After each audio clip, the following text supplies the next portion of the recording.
다 같이 묵상기도 드리심으로 주일리그 예배를 하나님께 드리겠습니다.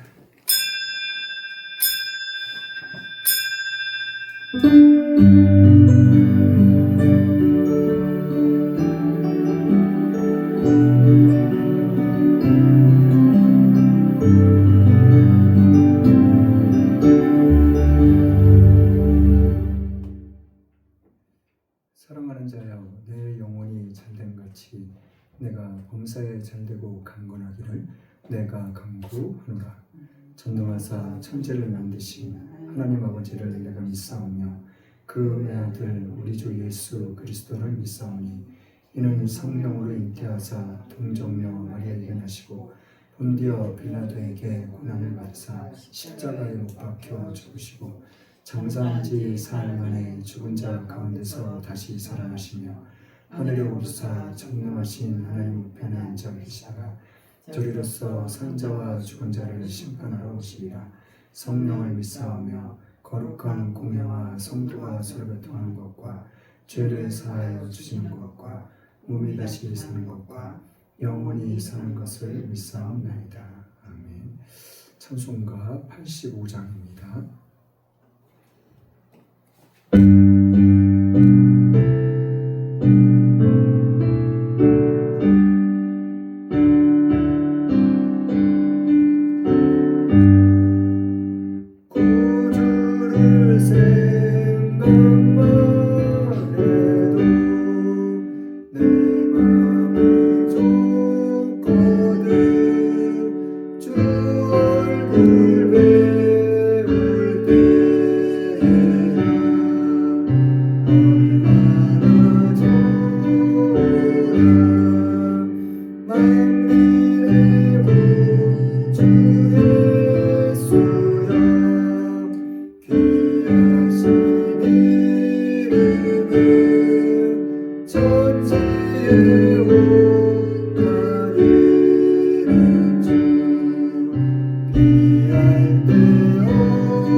교동문 2번 시편 2편입니다.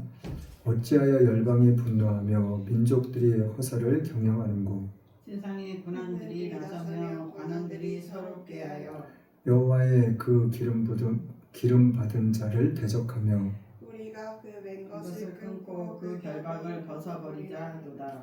하늘에 계신 자가 웃으시며 주께서 저희를 비웃으시리로다. 그때 분을 바라며 진노하사 저희를 놀래어 이르시기를 내가 나의 왕을 내 거룩한 산 시온에 세웠다 하시리로다. 내가 영을 전하노라. 여호와께서 내게 이르시되 너는 내 아들이라. 오늘날 내가 너를 낳았도다. 내게 구하라. 내가 열방을 유업으로 주리니 내 소유가 땅끝까지 이르리로다. 아멘. 찬송가 400장입니다.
복된 날, 복주시마 약속한 날, 주님께서 기다리시는 이날 주님 앞에 나왔습니다.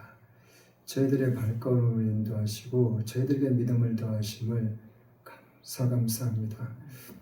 이 한 시간도 변함없이 살아계신 하나님을 찬양하며 예배할 때 오직 하나님의 영광만이 밝히 드러날 수 있는 귀하고 복된 시간이 될 수 있기를 원합니다.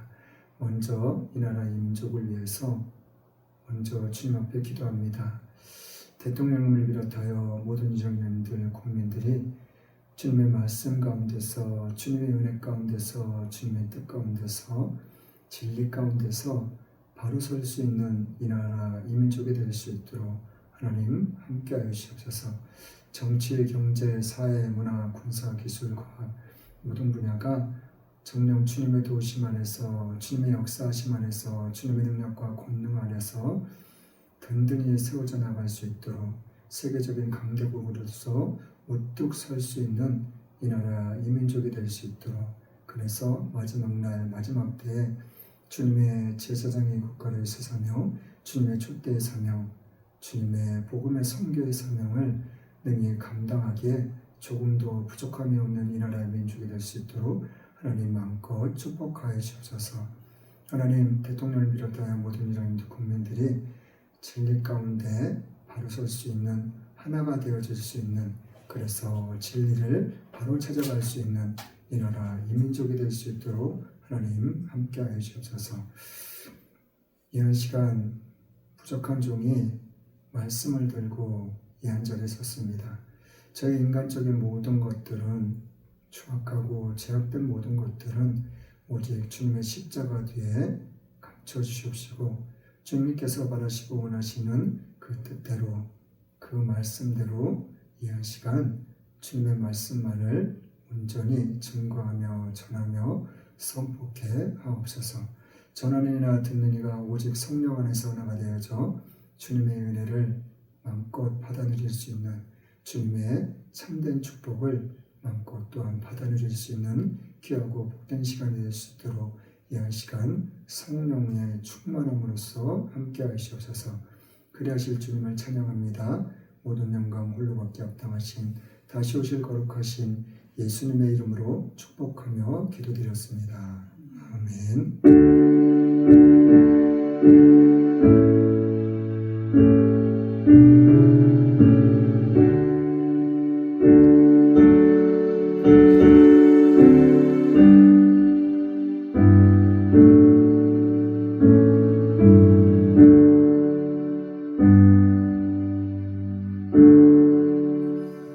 하나님의 말씀은 누가복음 17장입니다.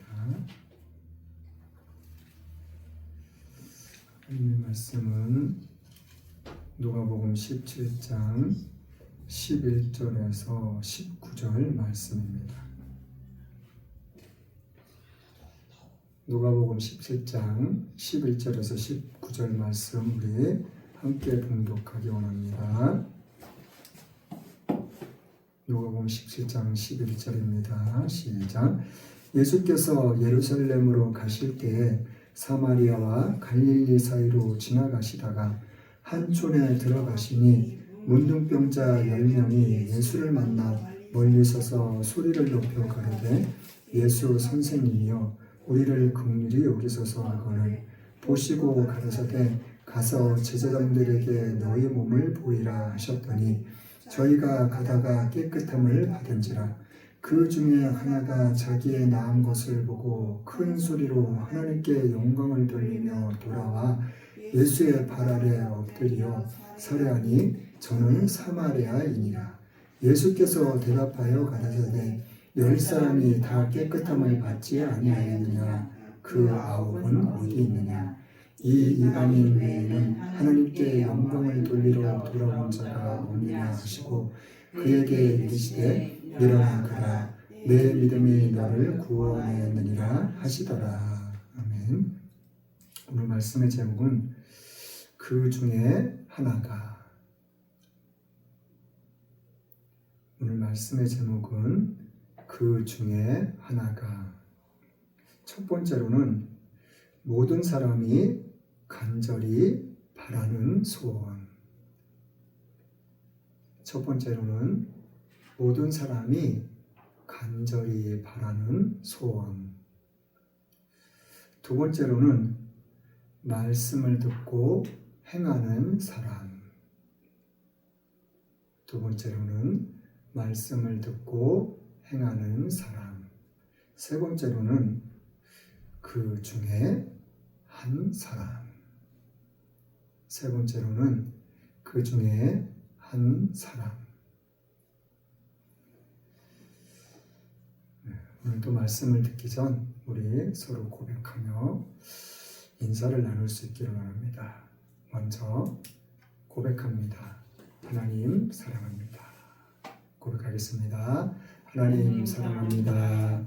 하나님 사랑합니다. 하나님 사랑합니다. 또 고백합니다. 옆에 사람을 마주보고 방긋 웃으면서 사랑하고 축복합니다. 인사하겠습니다. 시작. 사랑하며 축복합니다. 사랑하며 축복합니다. 사랑하며 축복합니다. 오늘 말씀의 내용은 문둥병자 10사람에 대한 이야기가 기록되어 있는 성경이에요. 오늘 말씀을 통해서도 오늘도 변함없이 날 사랑하시는, 우리 모두를 사랑하시는, 세상을 사랑하시는 그 하나님의 사랑이 어떠한 사랑인지 오늘 말씀을 통해서 저와 여러분들이 오늘도 변함없이 하나님께서 우리에게 주시는 참 사랑을 깨닫고 마음껏 받아들일 수 있는 귀하고 복된 시간이 될 수 있기를 이 한 시간도 예수님의 이름으로 축원드립니다. 11절 말씀 한번 읽어볼게요. 우리 11절 말씀 같이 읽겠습니다. 시작. 예수께서 예루살렘으로 가실 때 사마리아와 갈릴리 사이로 지나가시다가, 예수님께서 예루살렘으로 가실 때, 그러니까는 예루살렘을 향해서 가시고 계시는 길이라는 말이에요. 그런데 사마리아와 갈릴리 사이로 지나가신다 그랬어요. 말씀 가운데는 뭔가 의미가 있고 뜻이 있기 때문에 뭐 어디로 가신다, 어디로 가신다. 지금 오늘 11절 말씀에서는 우리가 좀 주목해야 될 부분이 사마리아와 갈릴리 사이로라는 말이에요. 그렇죠? 사마리아는 어떤 곳이에요? 사마리아가 어떤 곳인지 자, 요한복음 4장 한번 볼게요. 요한복음 4장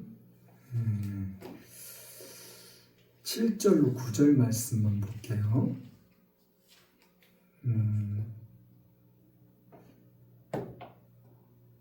3절 4절 먼저 볼게요. 4장 3절 4절 요한복음 4장 3절 4절 시작.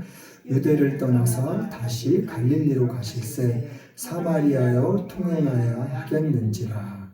자, 7절부터 9절이요. 시작. 사마리아 여자 하나가 물을 길러 왔음에 예수께서 물을 좀 달라 하시니 이는 제자들이 먹을 것을 사러 동네에 들어갔으니라.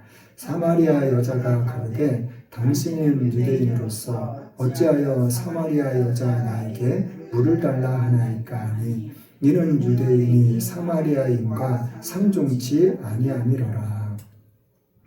유대인들이 사마리아인하고 상종치 않는다는 그것뿐만이 아니라 유대인들은 사마리아 사람들을 아주 개 취급하듯이 아주 멸시천대했어요. 그렇기 때문에 이 사마리아 여자는 예수님께서는 분명히 유대 사람이라는 것을 너무나도 잘 알고 있었다는 거예요. 그러니까 이 사마리아 여자가 예수님께 그러잖아요. 예수님이 먼저 나 물 좀 줄래? 물 좀 주시겠어요? 그러니까 이 여자가 아니 내가 딱 보니까 당신 유대인이잖아. 근데 유대인인 사람이 나한테 물을 달라 그래요? 왜 그래요? 사마리아 사람들을 어떻게 취급한다고요? 상종치 않을 뿐더러 취급한다고요.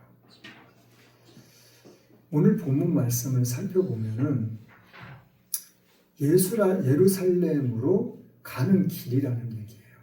가는 길인데 꼭 이 길만 있지는 않았을 수도 있어요. 그렇지만 예수님께서는 어떤 길로? 사마리아와 갈릴리 사이 길이라는 거예요.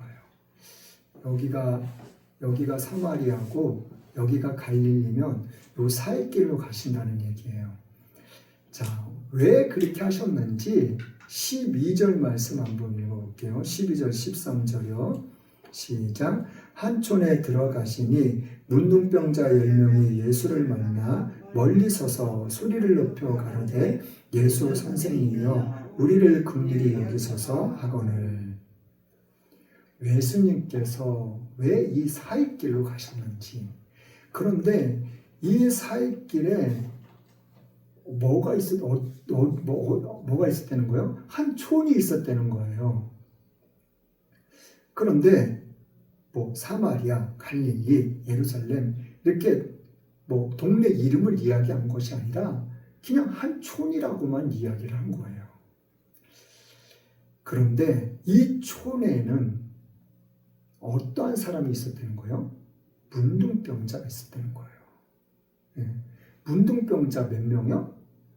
10사람. 10사람이 예수님이 가시는 걸 보고 멀리서 소리를 질렀다는 거예요. 뭐라고요? 예수 선생님, 우리를 어떻게 해요? 긍휼히 여겨달라고. 불쌍히 여겨달라는 거예요. 긍휼히 여기고 불쌍히 여겨달라는 것은 우리의 병을 고쳐달라는 거예요. 이 문둥병자 걸린 사람들이 내가 무슨 병에 걸렸어요? 내가 어디가 아파요? 그런 얘기 했어 안 했어요? 한마디도 없어요. 그리고 이 사람들이 예수님하고 가까이 있었어요? 멀리 있었어요. 거리가 얼마큼 멀었는지는 정확한 건 알 수는 없어요. 그렇지만 멀리 서서 말을 했다 그랬어요. 멀리 있는 사람이 자세히 잘 보여요? 가까이 있는 사람이 자세히 잘 보여요? 가까이 있는 사람이 자세히 잘 보여요. 멀리 있으면 이 사람이 어떻게 생겼는지, 어디가 아픈지, 어디가 불편한지 잘 몰라요. 그런데 중요한 거는 이 사람들이 10명이 다 소리 질렀는지 몇 사람만 소리 질렀는지 그것도 정확한 건 알 수는 없지만 소리를 질렀다는 거예요. 우리를 긍휼히 여겨달라고.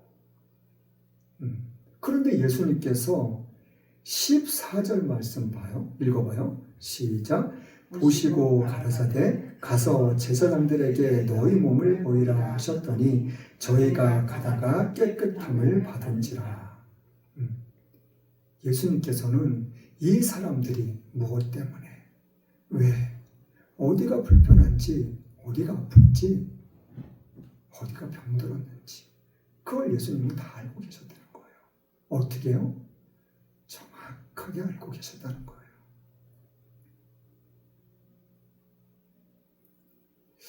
그런데 자 보세요. 예수님께서도 분명히 너네들 문둥병 걸렸구나. 내가 고쳐줄게. 예수님께서도 그 말씀을 안 하셨어요. 그렇죠? 문둥병 걸린 사람들도 자기가 문둥병에 걸려 있다고 말한 내용이 없어요. 그 예수님께서도 분명히 어디가 아픈지는 다 알고 계시지만 너희들 문둥병 고쳐달라 그런 거지? 내가 고쳐줄게 문둥병. 예수님께서도 그 말씀을 안 하셨다니까요.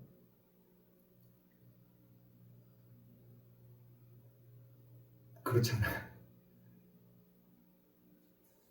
그런데 예수님께서는 너희 몸을 제사장한테 갖다 보이라는 거야. 가서 보이라는 거예요.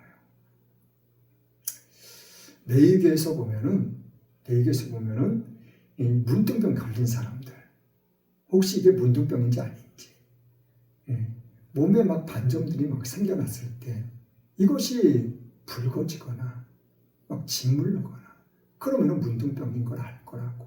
그런데 처음에 걸렸을 때 이것이 문둥병인지 다른 병인지 피부병인지 알 수 없을 때 그 며칠 간격으로 살펴보려는 거예요. 일주일 있다가 다시 와서 살펴보고 일주일 있다가 다시 와서 살펴보고 그러면 그것이 반점으로 있다가 조금씩 붉어지면은 이게 문둥병일 가능성이 높아지는 거예요.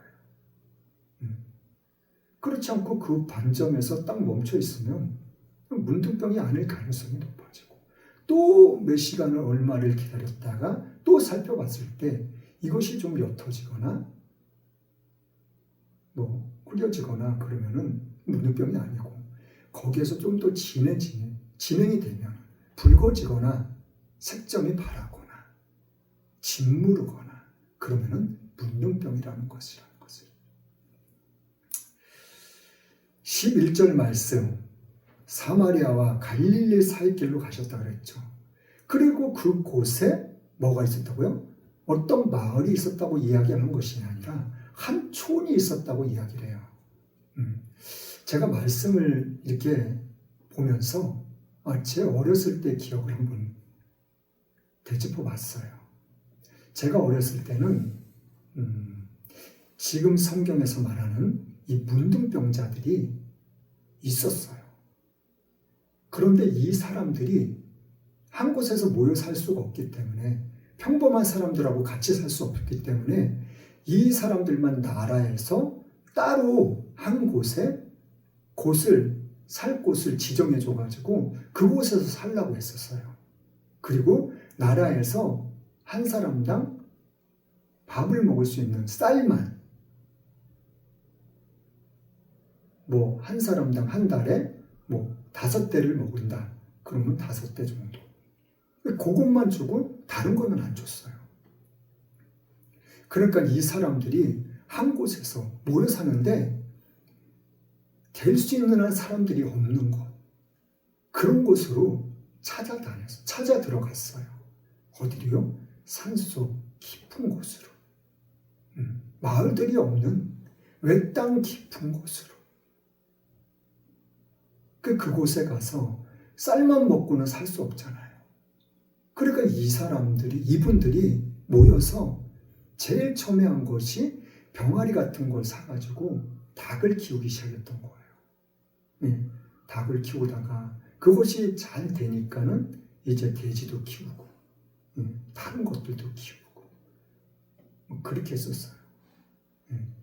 그리고 저 어렸을 때는 이 문둥병 걸린 사람들하고 막 접촉하면은 옮는다고 병이 든다고 막 죽는다고 그런 소문이 아무튼 잦아있었어요.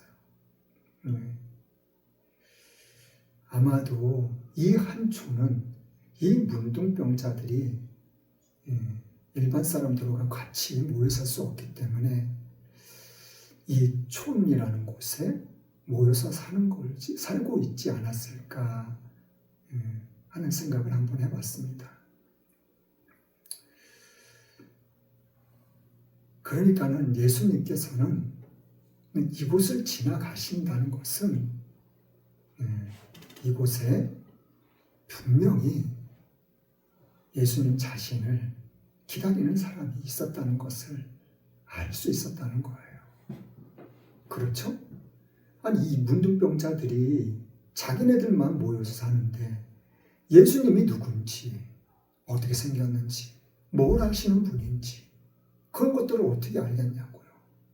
이 사람들도 아마도 분명히 소문을 들어서 예수님에 대한 이야기를 들었기 때문에 예수님을 알았을 거예요.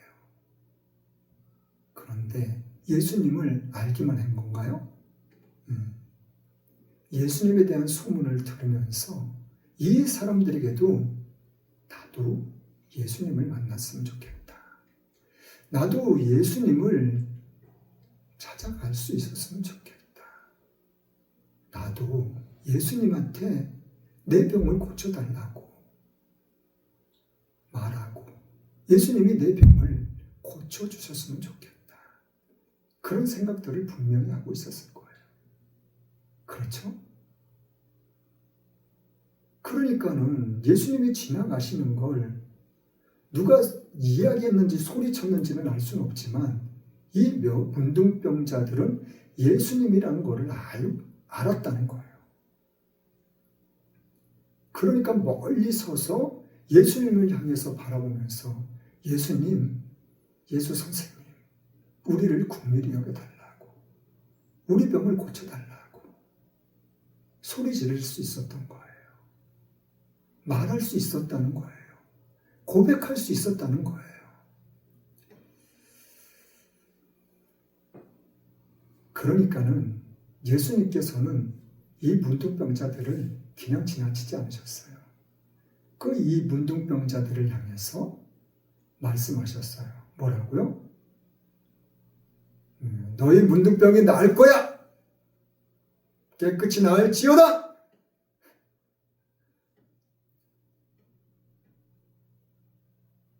내 믿음이 너희들을 구원했어! 이렇게 말씀 안 하셨다니까요.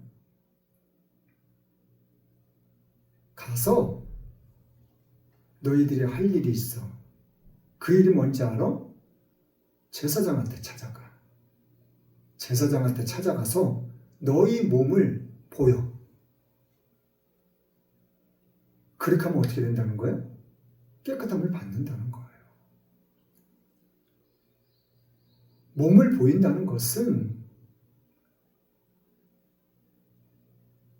어떻게 생각하면은 창피하고 수치스러운 일일 수도 있어요. 위에 옷도 벗고 바지도 벗고. 왜요?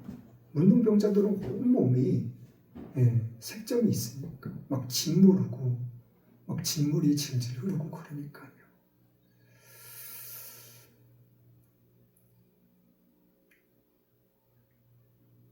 그런데 14절 말씀 우리 다시 한번 읽어봐요.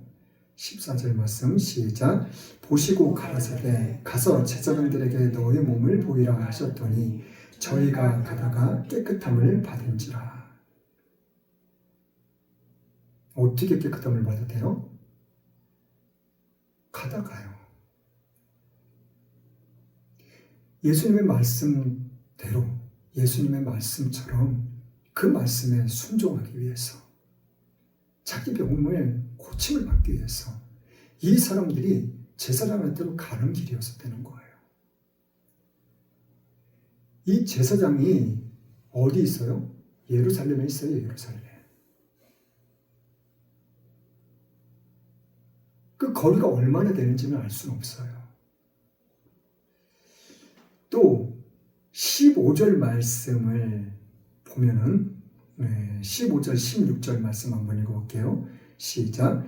그 중에 하나가 자기의 낳은 것을 보고 큰 소리로 하나님께 영광을 돌리며 돌아와 예수의 발 아래 엎드려 살해하니 저는 사마리아인이라. 15절 말씀에도 한 사람 가다가 10사람이 제사장한테 예수님의 말씀처럼 자기 몸을 보이려고 다 같이 가고 있었어요. 같이 가고 있었는데 어떻게 됐다고요? 가다가 다 나았다고요. 일단 손 같은데 얼굴 같은데도 있었다면은 서로 이렇게 쳐다보면서 깨끗해졌네? 낫네? 사랑이가 깨끗하게 났네?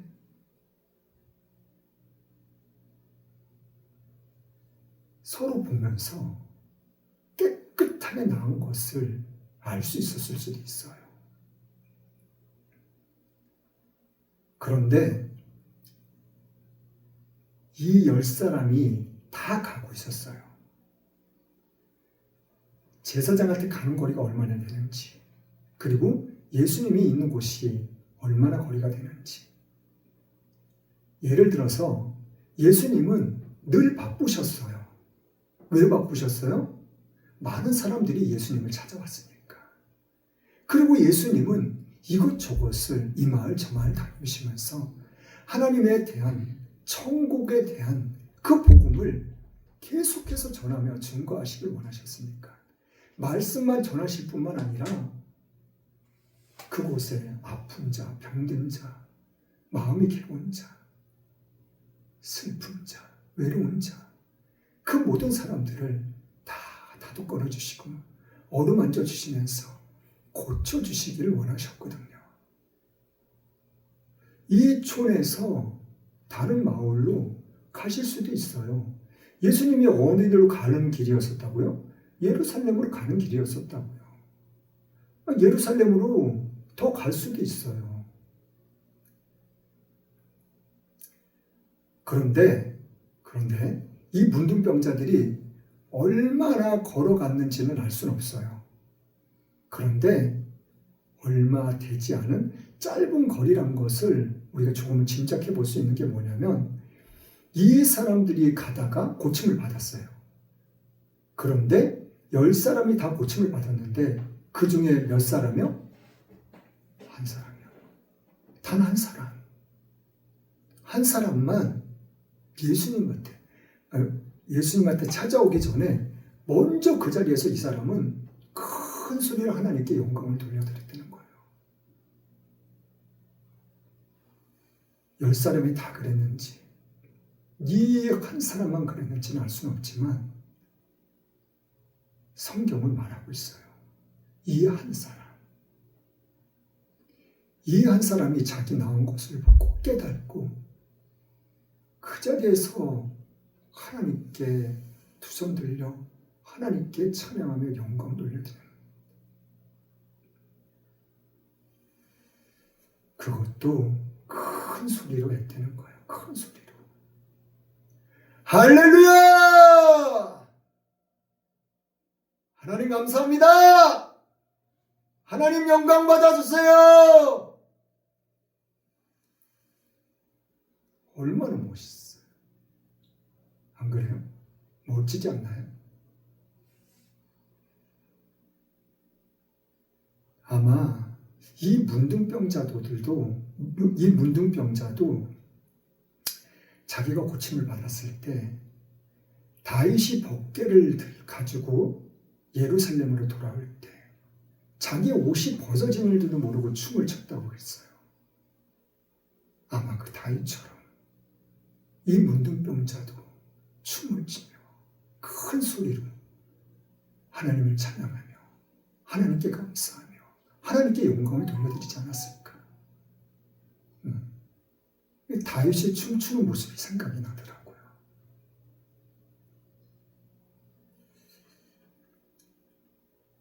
그런데 거기서 그쳐버리지 않았다는 거예요. 16절 말씀에는 예수의 발 아래 엎드려 살해하니 저는 사마리아인이라.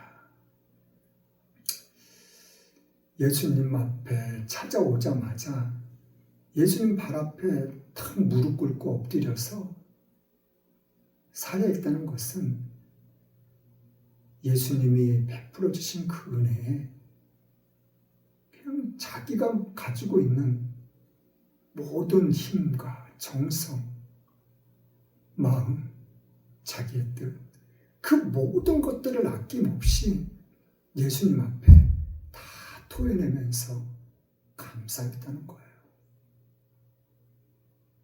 온 마음과 온 정성을 다해서 예수님께 감사했다는 거예요.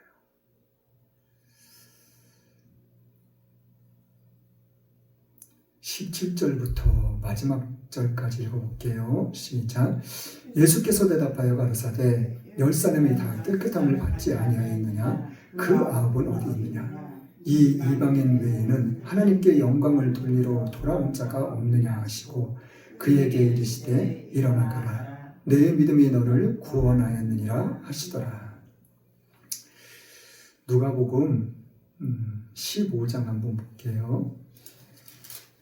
두 장만 전장으로 넘어가면은 누가복음 15장이 있습니다.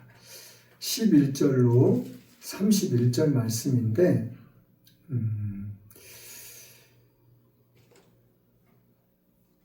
여기에 있는 내용의 말씀은 이제 어떤 부잣집에 아들 둘이 있어요. 근데 둘째 아들이 뭐라 그래요? 아버지 돌아가시면 재산 나눠줄 거죠? 형하고 나하고 반띵 그 반 저한테 먼저 주세요. 미리 좀 주세요. 제가 할 게 있어요. 제가 사업해서 아빠보다도 더 큰 부자가 될 거예요.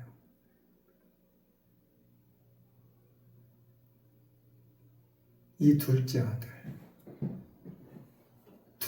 아들이 그 아버지가 준 재산을 뭐 짐승들을 다 끌고 갈 수 없으니까 땅도 들고 갈 수 없잖아요.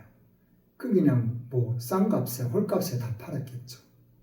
얼마 안 돼서라 그러니까 순식간에 하루라도 빨리 아버지한테서 멀어지고 싶었던 거예요. 이 둘째 아들은. 그런데 이 둘째 아들이 다 잘못했어요. 잘한 게 없어요. 그런데 잘한 게 한 가지가 있어요. 그게 뭐예요? 17절 말씀 읽어볼게요. 17절부터 한번 좀 읽어볼게요. 시작. 이에 스스로 돌이켜 가로되 내 아버지에게는 양식의 풍족한 품꾼이 얼마나 많은고 나는 여기서 주려 죽는구나. 여기 막 그냥 17절만 읽을게요.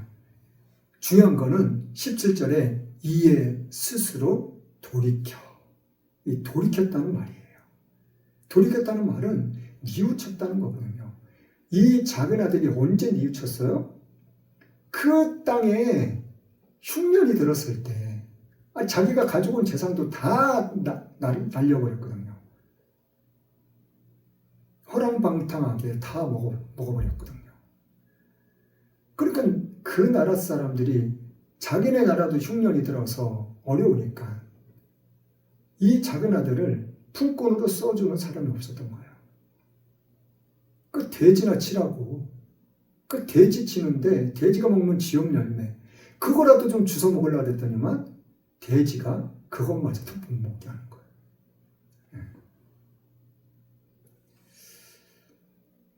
그러니까는 그러한 어려운 상황에 닥쳤을 때 이 둘째 아들은 깨닫기 시작했던 거예요. 그러면서 뉘우치기 시작했던 거예요. 어떻게 해요? 내 아버지 집에 일하는 품꾼들은 얼마나 풍족한데 얼마나 풍요롭고 넉넉하게 사는데 우리 아빠가 얼마나 잘해주는데 그걸 기억하고 그걸 생각했다는 거예요. 그걸 깨닫고 그걸 뉘우쳤다는 거예요. 그런데 거기에서 이 작은 아들은 멈추지 않았어요. 끝나지 않았다니까요. 어떻게 했어요? 잘한 것이 뭐예요? 아버지한테 찾아왔다는 거예요.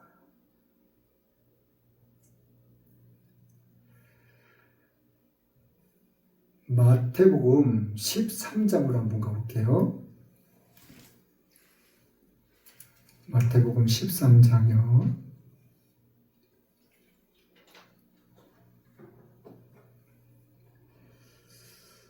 마태복음 13장 24절에서 30절 말씀인데 27절 말씀 볼게요.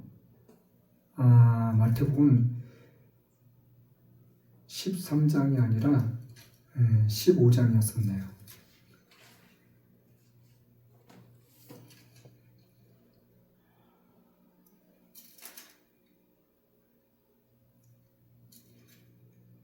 아, 13장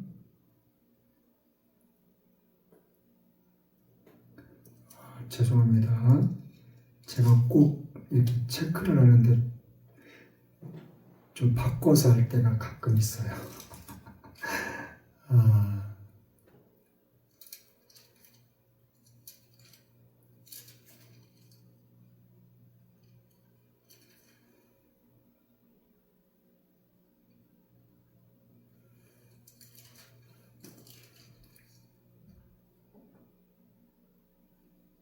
17장, 13장 맞네요. 마태복음 13장 27절 맞네요. 24절부터 30절 말씀인데 한번 쭉 읽어볼게요. 시작. 예수께서 그들 앞에 또 비유를 베풀어 가르치되 천국은 좋은 씨를 제밭에 뿌린 사람과 같으니 사람들이 잘 때 그 원수가 와서 곡식 가운데 가라지를 덧뿌리고 갔더니 싹이 나고 결실할 때에 가라지도 보이거늘 집주인의 종들이 와서 말하되 주여 밭에 좋은 씨를 심지 아니하였나이까 그러면 가라지가 어디서 생겼나이까 주인이 가로되 원수가 이렇게 하였구나 종들이 말하되 그러면 우리가 가서 이것을 뽑기를 원하시나이까 주인이 가로되 가만두어라 가라지를 뽑다가 곡식까지 뽑을까 염려하노라 둘 다 추수 때까지 함께 자라게 두어라 추수 때에 내가 추수꾼들에게 말하기를 가라지는 먼저 거두어 불사르게 단으로 묶고 곡식은 모아 내 곡간에 넣어라 하리라. 씨 뿌리는 천국에 대한 비유예요. 그런데 종하고 주인하고 대화하는 내용이 담겨져 있어요. 천국은 마치 땅에 좋은 씨를 뿌린 것과 같다고. 좋은 씨를 뿌렸다고요. 누가요? 주인이요. 주인이 좋은 씨를 뿌렸는데 종들이 밭에 가보니까 가라지가 있는 거예요. 잡초가 보이는 거예요.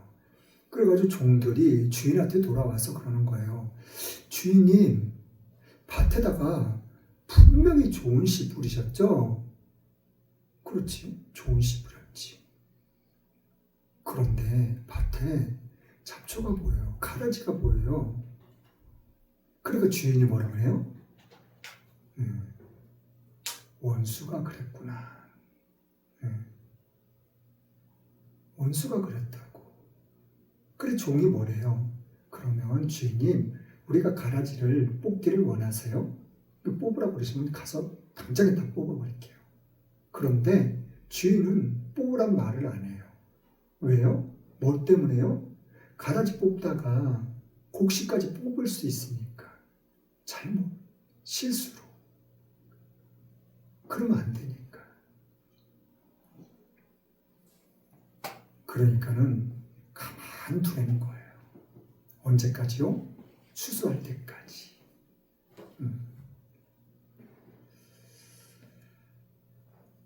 마태복음 23장으로 가볼게요. 마태복음 23장 37절 말씀, 제가 지난주에 말씀드렸던 말씀인데 같이 또 한번 읽어볼게요. 시작. 예루살렘아 예루살렘아 선지자들을 죽이고 내게 파송된 자들을 돌로 치는 자여 암탉이 그 새끼를 날개 아래 모음같이 내가 내 자녀를 모으려 한 일이 몇 번이냐 그러나 너희가 원치 아니하였도다. 37절 말씀의 핵심은 내게 파송된 자들, 선지자들을 죽이고 내게 파송된 자. 이게 여기서 내게는 저와 여러분들을 이야기하는 거예요. 세상의 모든 사람들, 어떤 사람들? 하나님이 택하셔가지고 하나님의 종으로, 하나님의 청직으로 부름받은 사람들, 그 사람들을 보내는 거예요. 이웃들에게, 형제 자매에게, 먼 사람들에게 하나님께서 다 파송 보냈다는 거예요. 뭘 하기 위해서요? 암탉이 자기 새끼를 날개 안에 품는 것처럼 내가 너희들을 품기 위해서, 내 자녀 삼기 위해서. 오늘 말씀에 보면 37절 말씀엔 내 자녀를 모으려 한 일이 몇 번이냐고. 하나님께서 택하신, 부르신 그 자녀만 내 자녀가 아니에요. 이 세상 모든 사람이 하나님의 자녀예요. 왜 모든 사람이 하나님의 자녀예요? 아담 이후로, 창세 이후로, 그리고 요한복음 1장 4절 말씀에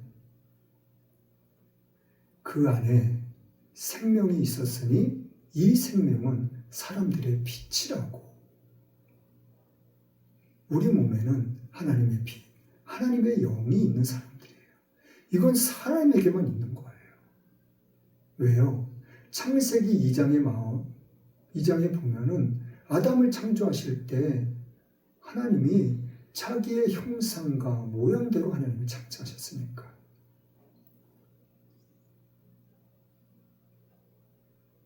그냥 겉모습만 하나님을 닮은 게 아니에요, 우리는. 영혼 육이 다 우리는 하나님을 닮은 거예요.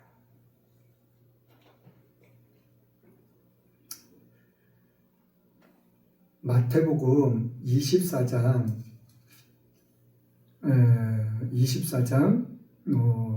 42절 43절 말씀 보면은 마태복음 24장보다도 23장 그리고 23장 24장 25장 요 세 장이 좀 중요한데 23장은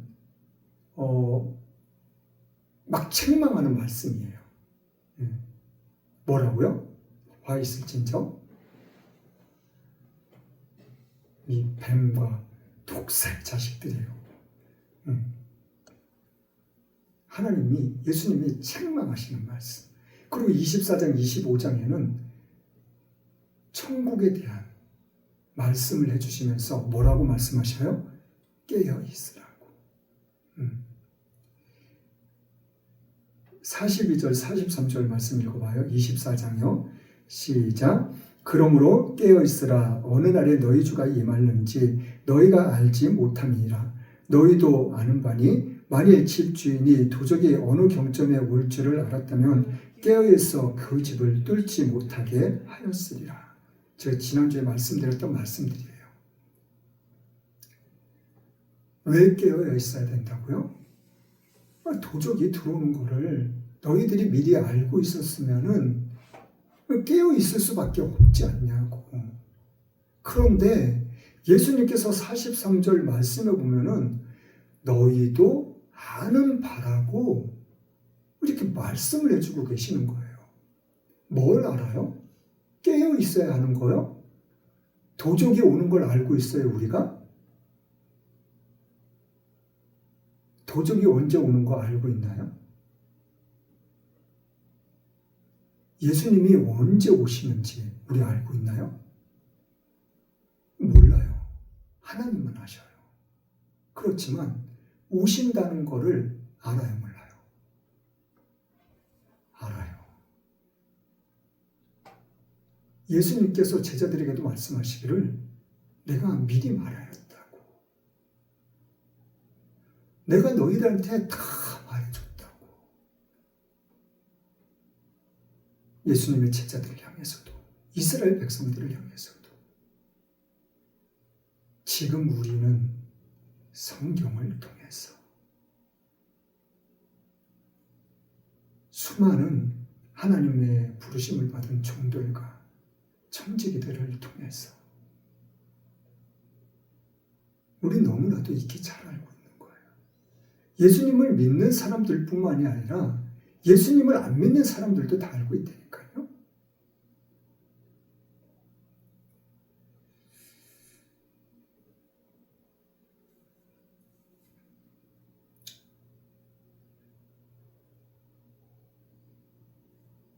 제가 계속해서 반복해서 말씀드렸지만은 제가 기도만 안 하고 살았어요.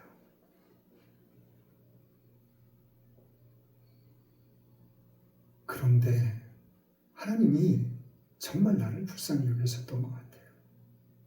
시간이 지나면 지날수록 제가 너무나도 절실하게 깨닫는 거예요.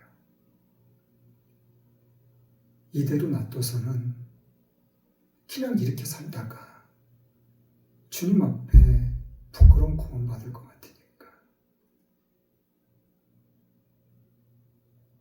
나에게 이제는 하나님의 참된 축복을 허락하시기 위해서 그 모든 참된 축복을 마음껏 받아 누릴 수 있게 하시기 위해서 한빛교회를 백영 목사님을 만나게 하신 거를 제가 수도 없이 계속 듣고 있어요. 3년 전, 4년 전, 6년 전, 7년 전. 그 옛날에도 하셨던 말씀들을 이렇게 듣는데도 아니 어떻게 저런 말씀들을 저렇게 하셨을까?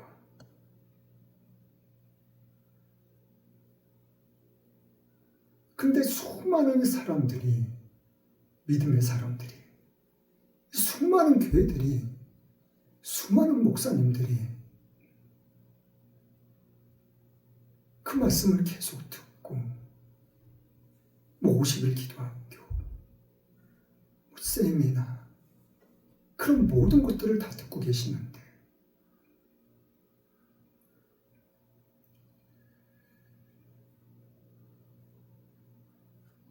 오늘 어떤 사람이 예수님 앞에 찾아왔어요. 사마리아 사람 이방인이 찾아왔다는 거예요. 이방인. 나머지 9사람은 이스라엘 백성들인가 봐요.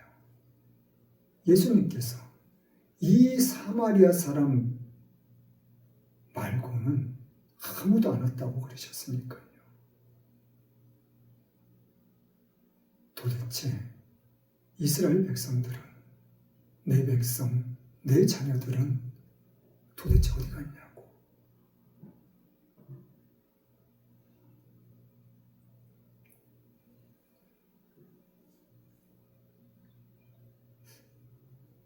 저와 여러분들만 듣는 것이 아니에요. 저와 여러분들만 깨닫는 것이 아니에요. 듣고 깨닫는 것도 중요하지만 뭐가 필요해요? 예수님 앞에 나아가는 거예요. 하나님 앞에 영광 돌려드리는 거예요. 할렐루야! 하나님 영광 받아주세요. 하나님 영광 받아주세요! 하나님 앞에, 예수님 앞에 우리가 나아가는 것까지예요. 나아가는 것이 뭐예요? 행함이에요. 행함이 동반되지 않고서는, 행함이 있지 않고서는 우리의 삶 가운데, 우리의 생활 가운데 어떠한 변화도 일어나지 않아요.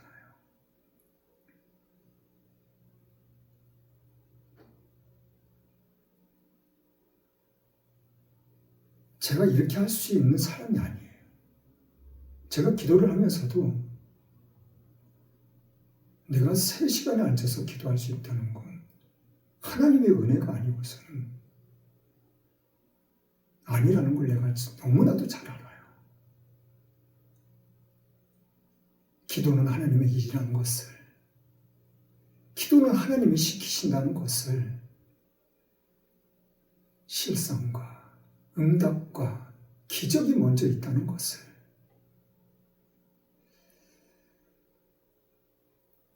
저뿐만이 아니라 여러분들 또한 이러한 깨달음이, 이러한 은혜가, 이러한 행함이 이어질 수 있는, 동반될 수 있는, 그래서 남은 삶이 온전히 하나님께서 바라시고 원하시는 그 뜻대로 우리가 살아나갈 수 있는,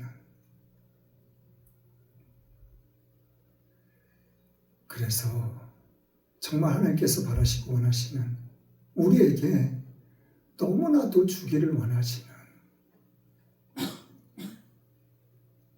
하나님의 참사랑 참된 축복, 그 참된 축복을 마지막 때인 이 시대에 마음껏 받아들일 수 있는, 그래서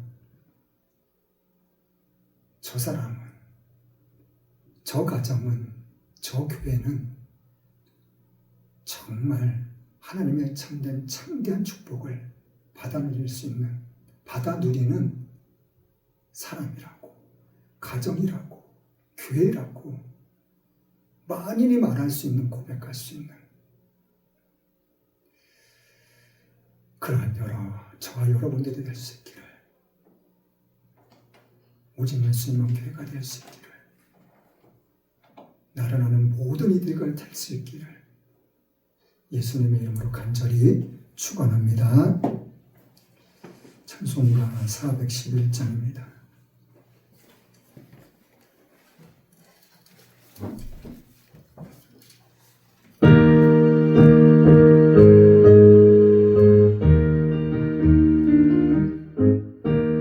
예수 사랑하심은 거룩하신 말일세, 우리들은 약하나 예수 권세만 또한 날 사랑하심, 날 사랑하심, 날 사랑하심, 성경에 써있네. 나를 사랑하시고 나의 죄를 가시서 하늘 문을 여시고 들어가게 하시네. 나를 사랑하시, 날 사랑하시, 날 사랑하시, 성경을 쓰네. 내가 연약할수록 더욱히 여기사 높은 보좌 위에서 오직 나를 보시네. 날 사랑하시, 날 사랑하시, 날 사랑하시, 성경에 써있네. 세상 사는 동안에 나와 함께 하시고 세상 떠나가는 날 천국 가게 하소서. 날 사랑하시, 날 사랑하시, 날 사랑하시, 성경에 써있네.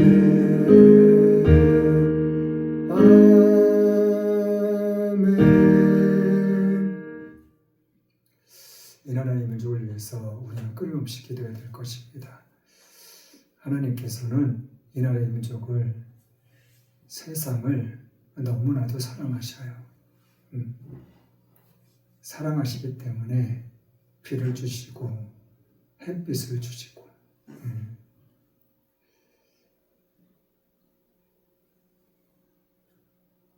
뒤쪽에는 산이 있고 옆쪽 앞에는 막 아파트가 있고 그러니까 이 건물이 가운데 푹 들어가가지고 햇빛이 잘 안 들어요. 그런데 해가 질 때가 되면은 아파트 사이가 길이 있잖아요. 그 아파트가 없으니까 그 사이로 해가지고 햇빛이 창문으로 싹 비쳐요. 그때가 이렇게 얼마나 이쁜지 몰라요. 목양실에 그 햇빛이 들어올 때면은 참 좋더라고요. 행복하더라고요. 이러한 좋은 따스한 그런 햇빛을 주신 하나님이 얼마나 감사한지. 그 좋으신 하나님은 이 세상 모든 만물을 사랑하십니다. 인간을 더욱더 사랑하셔요. 이 나라의 민족을 위해서 우리가 끊임없이 기도해야 될 것입니다. 마지막 때 주님의 촛대의 사명, 제사장의 역할의 사명, 복음의 선교의 사명을 감당하게끔 이 나라의 민족을 정말 창대하게 축복해 주실 줄 믿습니다. 이웃들을 위해서도 기도하시고 형제자매들을 위해서도 가정을 위해서 교회를 위해서 늘 기도할 수 있기를 원합니다. 헌금을 위해서 기도하고 축도로 예배를 마치겠습니다. 참 좋으신 하나님 감사합니다. 웬은인지 웬 사람인지 만세전부터 택하여 주시고 참여 삼아 주신 것 감사합니다. 그네 감사하여 시간 드렸습니다. 몸 드렸습니다. 마음 드렸습니다. 11조 감사헌금, 주종금, 건축헌금, 성경헌금, 생일감사헌금 각종 예물 드렸습니다. 이 모든 것 하나님 기뻐 받으심을 감사드립니다. 하나님 산제사로 드린 이 시간 하나님 우리 몸을 받아주심을 또한 감사드립니다. 저희들에게 영육간의 강건함의 축복으로 삼게 하시옵소서. 삶 가운데 생활 가운데 하나님 기사와 표적으로 나타나며 증거되어 줄 수 있도록 그것을 깨달음으로써 더욱더 하나님께 나아갈 수 있는 믿음의 삶이 될 수 있도록 하나님 저희들의 굳건한 믿음을 더하게 하여 주시옵소서. 그래야지 주님을 찬양합니다. 예수님의 이름으로 축복하며 기도드렸습니다. 아멘. 나는 알파와 오메가요, 처음과 나중이요, 시작과 끝이신 하나님의 사랑과 성자 예수님의 십자가의 죽으심으로 순종함의 사랑과 성령님의 감화감동 교통도 함께 하심의 축복이 지금부터 영원토록 함께 있을지어다.